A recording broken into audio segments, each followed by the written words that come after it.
Dinumugan. Good evening guys! Gagawa ako ngayon ng dinumugan guys. Oh my god, meron akong giniling na rice o banana ripe na.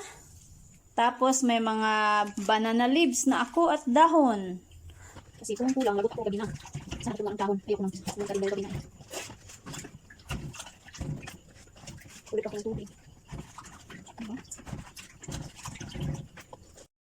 Tatan ko na yung saging guys. May mas ako dito. Mas natin. Kasi hinog na talaga siya. Ngayon, lagyan natin ng sugar. Yan. Mix natin yung sugar. Okay. Mix na yung sugar.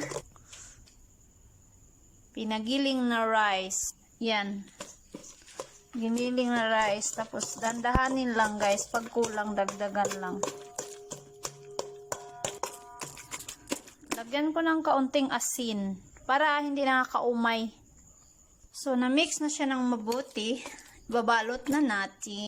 Guys, ganito ako nag-halob ng dahon guys. Yung sa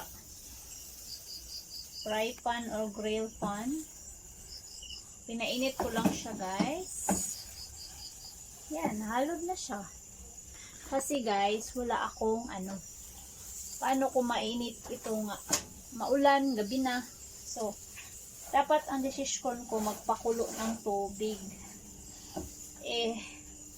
Siguro ang tagal-tagal pa pag nagpakulo ako. Kaya bigla ako itong naisip, parang ginigrill ko yung dahon. O diba?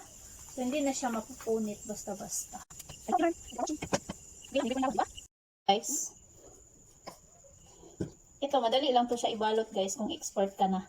Ako ang style, i-spread ko siya, kanyan.